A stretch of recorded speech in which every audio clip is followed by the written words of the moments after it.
un hombre elegante que cuidaba su vestimenta, siempre iba vestido en tonos grises y la realidad era que él cuidaba mucho su presencia. Era un hombre pausado, lento en su caminar, tranquilo en su gesticulación, con una mirada directa, pero al propio tiempo sin que fuera una mirada de esas inquisitiva. Tenía un pequeño bigote que le daba un cierto aire japonés, gran conversador. Era un hombre con un hablar muy español, sobre todo con una fraseología muy gramatical. Le gustaba comer bien, le gustaba beber bien. Tuvo una época de su vida en la que quizá bebió demasiado, pero después fue un hombre que tuvo su alcoholismo y curó su alcoholismo. Ismael era un hombre que tenía una enorme voluntad hasta tal punto que pudo abandonar el alcohol con la mayor tranquilidad del mundo. Él era un hombre enormemente amigo de sus amigos, muy amigo de hacer favores y realmente los hizo en su vida. Ayudó a muchísima gente, a pintores jóvenes y a pintores no jóvenes también, y tenía siempre a su alrededor una serie de gente que lo quería y que lo quería realmente mucho y de verdad.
Desde 1928, la pintura de Juan Ismael estuvo atenta a las tendencias y estímulos que convergen en su tiempo. Asimila a unos y rechaza a otros. Su conversión al surrealismo data de 1934. Es un surrealismo de fundamento lírico y de vertebralidad dibujística. Se trata, en suma, de una actividad pasada por el filtro de la razón y que fue desplegando en el tiempo numerosas variaciones que van desde la expresión de la imagen retinal a la expresión de lo irracional y mágico de la imagen mental. La presencia de este pacífico subvertidor es reconocible en los momentos más fecundos de la pintura canaria del siglo XX. No hay que olvidar, por cierto, que el espacio insular, soporte en que aconteció la mayor parte de su experiencia pictórica y poética, supuso para Juan Ismael el tema central de sus indagaciones imagísticas y metafísicas. Siempre he sospechado que en Juan Ismael el sentido y los límites materiales del cuadro y del poema guardan una secreta relación con los límites geográficos de la isla y su inagotable significado. La incomprensión y el silencio que rodearon por mucho tiempo el quehacer de Juan Ismael contribuyeron a forjar la contenida desesperanza del artista puro, inspiradas por el rencor. Y yo diría que porque fue pródigo de la realidad cotidiana, también lo fue del mercantilismo artístico.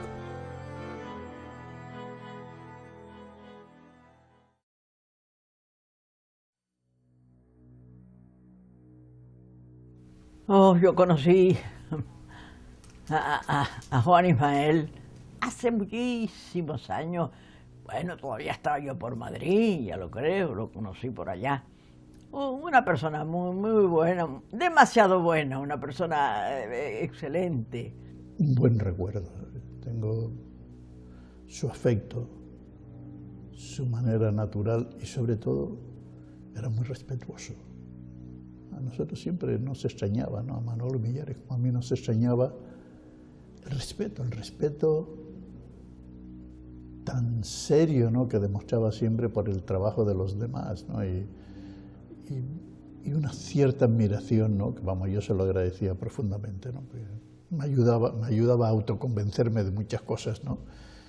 Juan Ismael era gran amigo de sus amigos y tenía una gran amistad con toda la gente de Gaceta de Arte, con Domingo López Torres, con Eduardo Westerdal, con Domingo Pérez Menique, con Emeterio Gutiérrez Albelo, que era uno de los que hacía mensaje.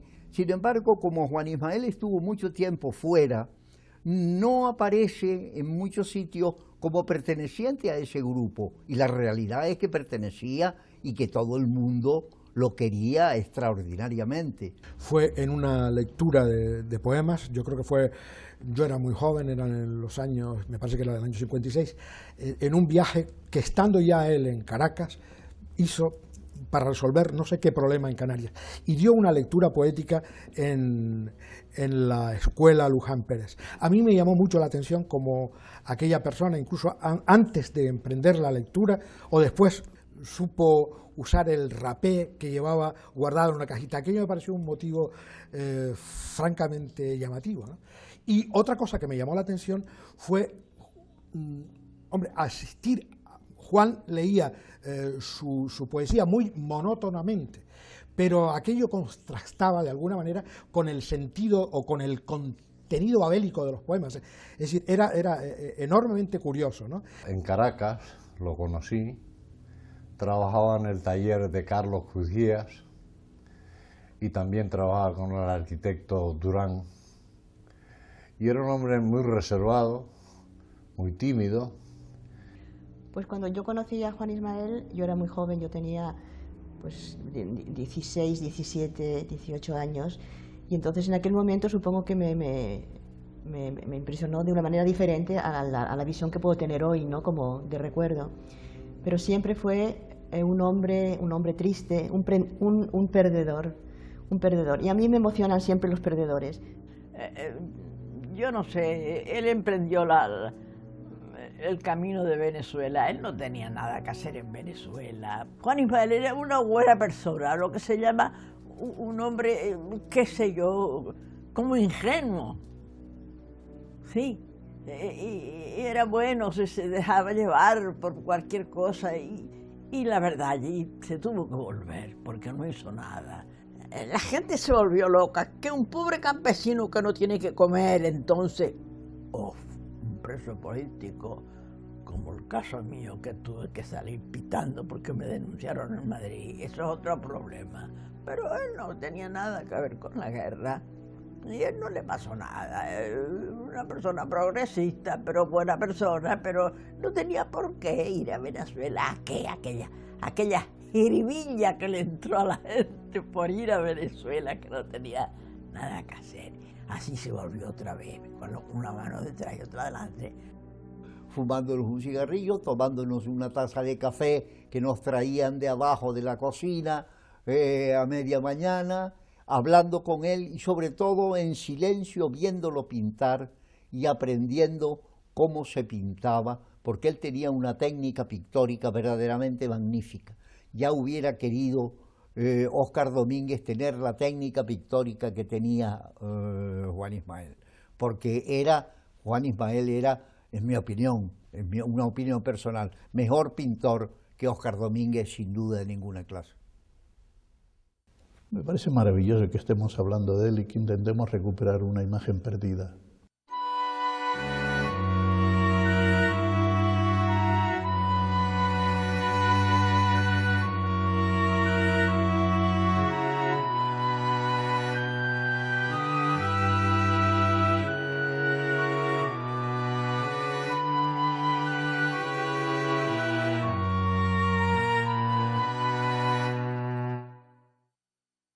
¿Sabe quién lo favoreció mucho? El padre de Carlos Pinto, una gente muy generosa. Lo tuvieron viviendo en su casa, porque no tenía dinero para vivir vivir solo. Y después se casó y no acertó tampoco. No fue feliz el pobre. Claro, la felicidad es una cosa muy especial. Y entonces un día nos encontramos, que yo creo que nos buscábamos él y yo. Y me quedé perplejo ante la imagen que él me dio, porque como vi su obra antes de conocerlo a él, pensaba que me iba a encontrar un personaje parecido a los de su pintura. Y me lo encontré triste, con cuello alto, pálido, misterioso, lejano, tímido. Luego supe que era Sagitario como yo. Yo tengo un optimismo que él no tenía. Fue un hombre participativo, no hay proyecto en Canarias en el que Juan Ismael no forme parte. Si empezamos a analizar todo eso, quizás a lo mejor lo que ha existido es una especie de poca consideración o quizás confabulación, si queremos, alrededor de no considerarlo suficientemente bueno para que forme parte de esos círculos de primera línea a nivel de Canarias. La redacción de Mensaje, la revista que llevaba Juan Ismael con mi padre y con Emeterio Gutiérrez Albelo. Allí, al lado de mi habitación, se reunían y recuerdo que me desperté por la mañana y oí una conversación. La conversación era de mi padre con otra persona. Yo salí de mi habitación y entré en la redacción de Mensaje y mi padre me dijo: te presento a Juan Ismael.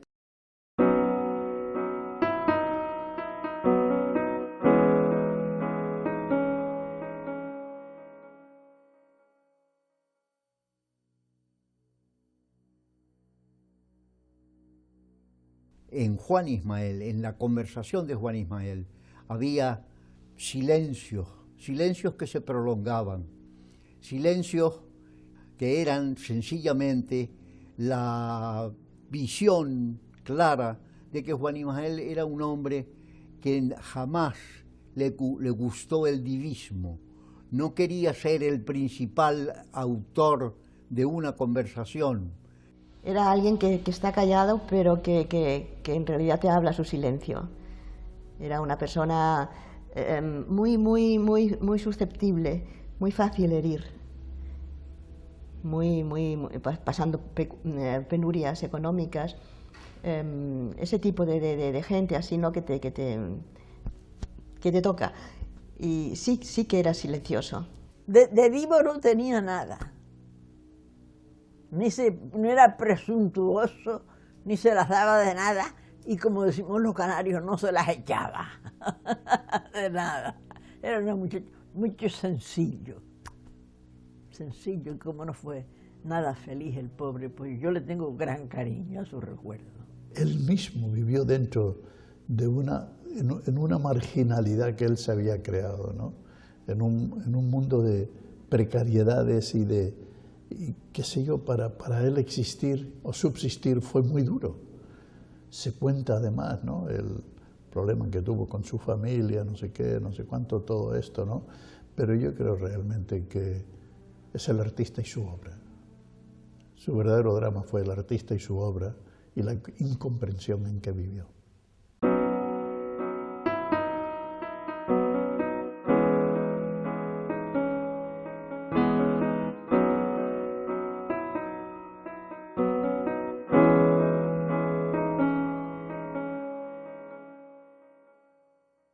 Aún recuerdo que tuvo que ir a la Escuela de Bellas Artes en Tenerife, ¿no?, para que le dieran el título, ¿no? Y el hombre pasó por una serie de complicaciones y de vicisitudes hasta que por fin, porque lo necesitaba para sobrevivir, necesitaba tener un puesto de trabajo, ¿no?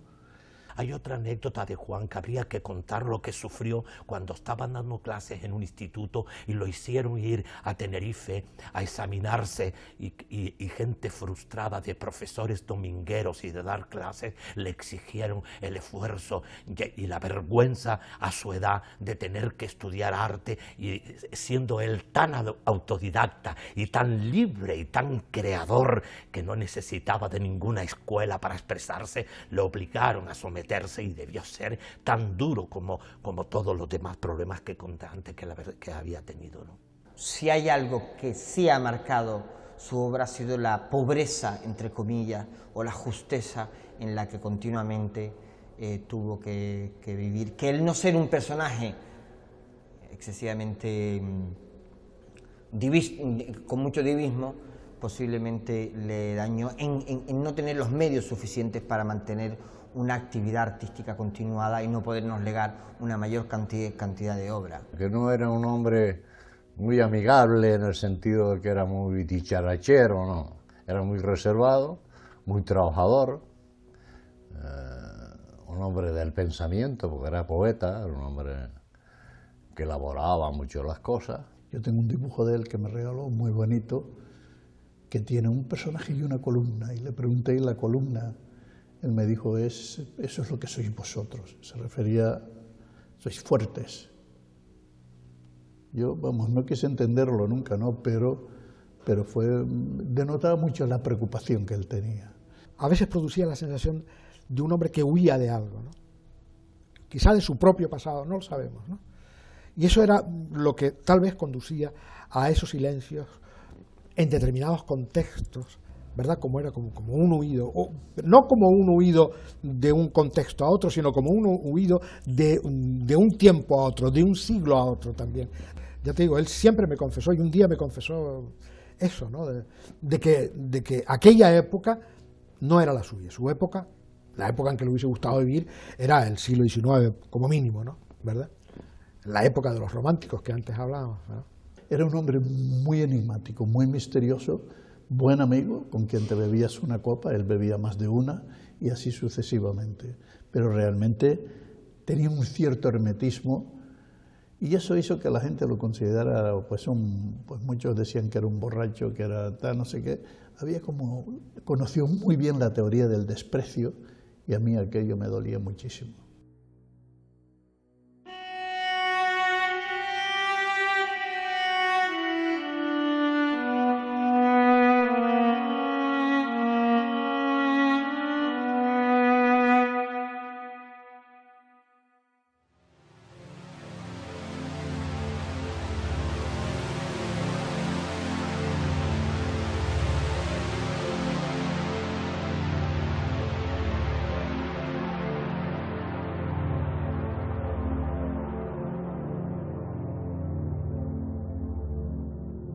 Uno de los pinceles más poéticos que hay en el surrealismo es Juan Ismael, pero no solo en el surrealismo español, sino en el surrealismo universal. La pintura de los surrealistas era muy literaria, y la pintura de Juan ha sido atacada justamente por ahí, de ser muy literaria, cuando nos ha tenido en cuenta justamente que toda la pintura surrealista se caracteriza por eso, por ser profundamente literaria. Indudablemente, Juan Ismael coincide con otro gran surrealista canario, que fue Óscar Domínguez, y va por ese camino, por esa ventana que abre el arte, que coincide con la ventana que había abierto Freud y Jung a ese mundo surreal. Yo pienso que el surrealismo de Juan Ismael está condicionado por la isla o por el aislamiento y por nuestro paisaje. Es donde lo veo yo personal. Si nos hubiera querido en un epígono, como han habido mucho en Canarias, en la poesía, se hubiera querido un continuador, pero no, yo lo veo muy personal. Recuerdo perfectamente la rosa, que la dibujaba con mucha frecuencia, que sí había una cierta poética que él luego reflejaba en lo que escribía también. Es decir, yo creo que era un ser completamente surreal en ese aspecto, que era surreal en el sentido que era un surrealista, no surreal, era un surrealista y se comportaba como tal.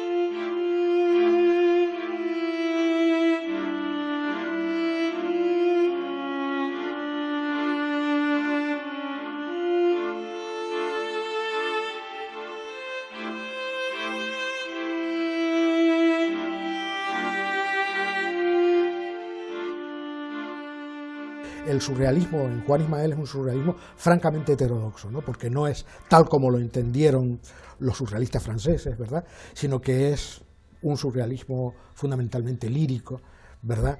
Y basado menos que en un sueño, en una alegría, en el descubrimiento de una alegría, de un motivo de alegría, o en el descubrimiento de una frustración, me parece a mí.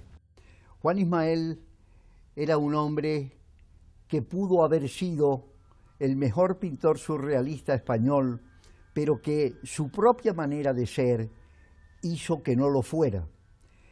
Era muchísimo mejor pintor y conocía la técnica pictórica muchísimo mejor que lo que podía hacerla Óscar Domínguez y tantos pintores surrealistas.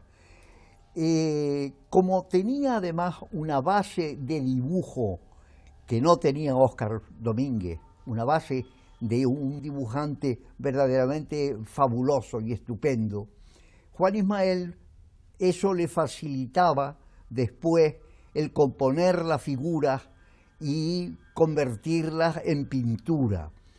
Yo creo que escribía como recurso, pero a él lo que le apasionaba era pintar. Él realmente quería sentirse como uno de aquellos pintores surrealistas que además expusieron en el año 35 con el grupo Surreal cuando fue a Tenerife en la famosa aventura de Gaceta.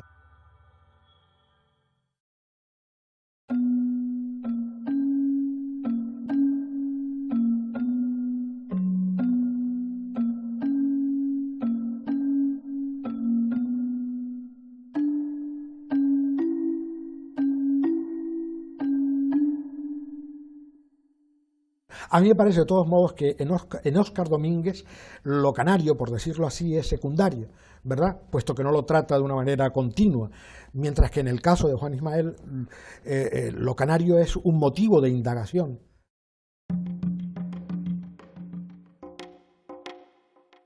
Desde 1927, Juan Ismael se ha planteado el problema de la expresión de la insularidad. Cuando él realiza ese conjunto de variaciones que se titula El poema marino, está reduciendo la visión de las islas a una vertebralidad que va a coincidir con su idea del dibujo, manejando la línea horizontal para significar el horizonte y la línea vertical para significar el humo de un barco. Ahí tenemos el primer análisis de la realidad que constituye el concepto de isla, ¿no? La finitud, ¿no? La presencia del propio horizonte. Yo veo la isla corpórea, porque los primeros paisajes que son más de Oramas que de Chirico y de Dalí, yo veo el espacio canario, veo la tierra marrón que él metía, veo más ese espacio corpóreo de la isla. Todo eso lo veo en este espacio que puede que recuerde un poco a Dalí, pero yo lo veo que viene mucho de unas ciertas concomitancias con el paisaje como se ha interpretado en Canarias desde Orama, pasando por Óscar Domínguez y por otros surrealistas, ¿no? Soy sobre todo un gran defensor de la representación que Juan Ismael tiene de la cultura canaria, es decir, de la cultura contemporánea. Un hombre que desde esta lejanía y estos lares se mantiene continuamente en contacto, más que de un hombre achicado y empobrecido. Debería hablarnos de un hombre avanzado, evolucionado y con unas grandes energías en las que el territorio no le marcaba demasiados problemas. No necesito estar en París para mantenerse en la actualidad. En Juan Ismael también tiene una serie de costas y de paisajes que reflejan un poco el mundo, el paisajismo, digamos, exterior canario. Pero realmente los surrealistas, estoy hablando de paisajes, que es un tema que ellos incorporan como elemento del asunto, del tema, del drama, y que lo sacan los surrealistas y naturalmente Juan Ismael. Y no solamente saca ese mundo, sino que además lo saca con una característica distinta a la de Óscar Domínguez. Lo saca con un matiz de tipo poético. Los cuadros de Juan Ismael no solamente tienen un paisaje, sino que además él le da un matiz de tipo poético, porque en el fondo realmente era un poeta.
Yo creo que esta concepción de lo insular en Juan Ismael, él lo aprendió naturalmente en la escuela Luján Pérez, ¿no?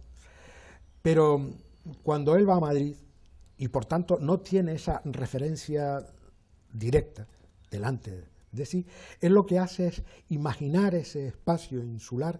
Se trata de elegir el horizonte marino o el horizonte terráqueo, se trata de elegir la pitera, se trata de elegir un camino solitario, se trata de elegir una luz calcinante y después organizar todos esos, combinar todos esos elementos. Yo no sé si él vio la insularidad, lo que bien sí que es verdad que la insularidad lo maltrató. Eso es cierto, por lo menos si no la vio, la sintió, ¿no? Eso, y la sintió en el peor de sus aspectos.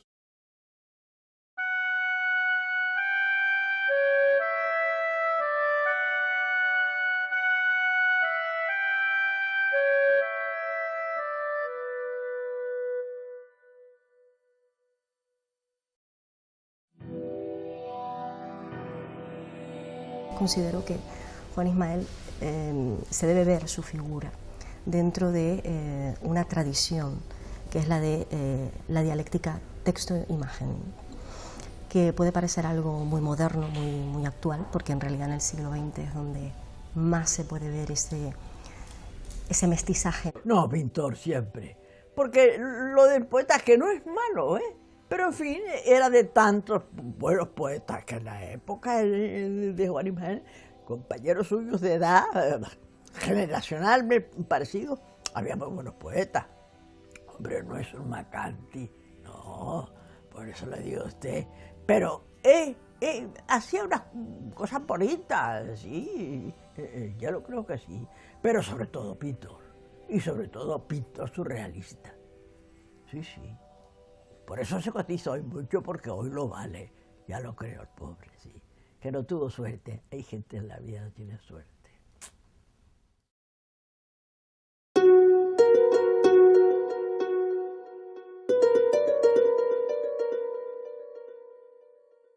Eugenio d'Ors había recordado, ¿verdad?, que el esqueleto de la pintura de Juan Ismael era el dibujo.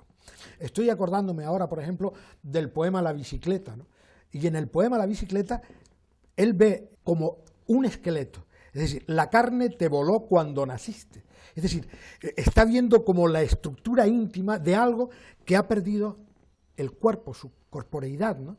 Y por tanto, eso es una de las constantes de la pintura de Juan Ismael, ¿no?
Me gusta la soledad de los personajes de Juan. Personajes que parece que no tienen vida. Que estoy esperando oír un susurro muy leve en un instante, ¿no? Hay un cuadro que me gusta mucho por lo que me concierne, que es como una barca y está toda florecida, que es fantástico. La obra de Juan Ismael va a oscilar, a mi juicio, entre dos cosas, entre dos polos opuestos.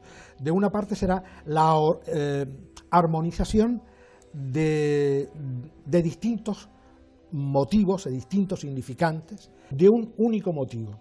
Y ese único motivo ni siquiera es tratado desde el punto de vista del espacio armónicamente, sino que ese motivo se va a desplazar dentro de ese espacio pictórico para significar sobre todo una transformación, es decir, la pérdida de funcionalidad de un objeto.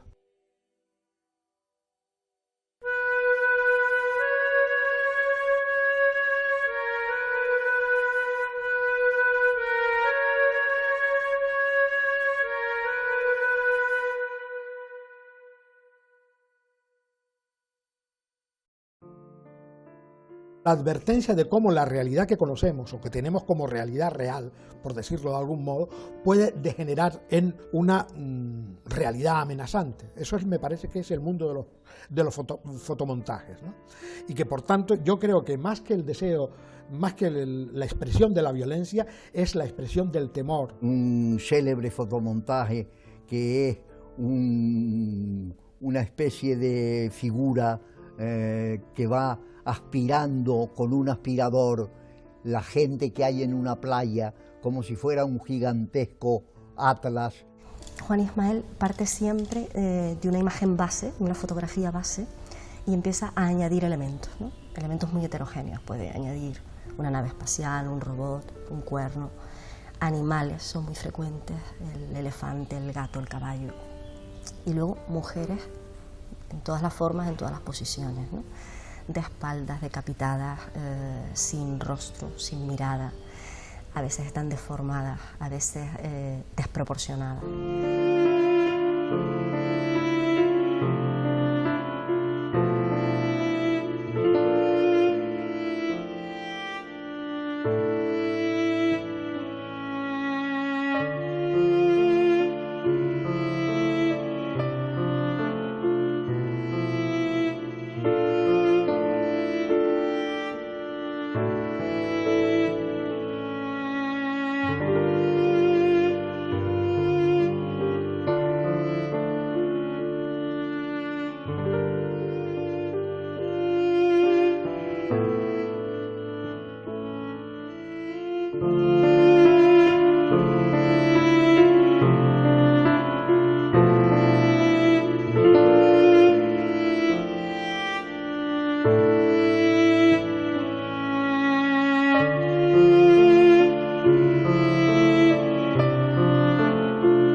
En mi isla se acaban los caminos ante el profundo mar que la aprisiona.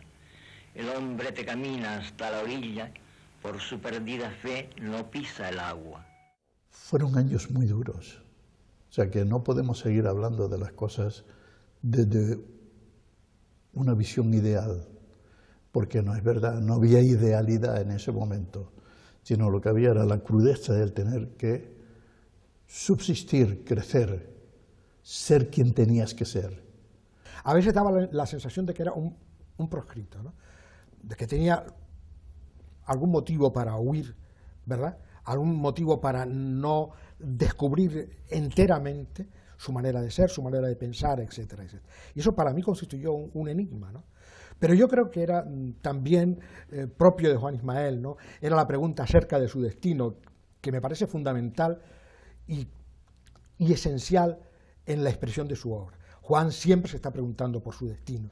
De verdad que yo creo que fue una víctima del poder, fue una víctima de la situación, fue una víctima insular, fue una víctima de muchísimas cosas. Y entonces, bueno, pero nadie es víctima si se deja victimizar, ¿no? Eso también es cierto, ¿no? Pero el hombre y sus circunstancias están ahí. Es decir, es evidente que había una actitud de él que propiciaba ese tipo de desprecio insular, ¿no? Pero que realmente no era justo, ¿no? Él era un gran artista, pero no vivíamos en el mejor de los momentos, ¿no? Ni tampoco teníamos la mejor crítica, ni tampoco teníamos el caldo de cultivo necesario, ¿no? Como para crecer y desarrollar tus ideas debidamente. Yo en aquel momento a nuestra tierra la llamaba la tierra baldía. Claro, y era muy difícil. Muy difícil intentar sembrar el desierto, ese es el problema. Y el hombre va buscando su camino, el camino que espera que le lleve, y en su alma lo lleva solamente, o en su alma se queda como estado. La tristeza era el elemento que me marcó, claro, la tristeza unida a esos silencios, a un vacío, a una mirada que se escapaba, a una cierta ironía, a una comprensión humanísima hacia mí. Igual mi homosexualidad la entendió, pero cuando me alejé de ese único encuentro que tuve con él, lo que se me quedó fue una tristeza que añadiría infinita. Acerca de Ismael, y ya para terminar, yo tengo que decir que realmente Juan Ismael era un ser angélico. Y digo que era un ser angélico porque estaba lleno total y absolutamente de bondad.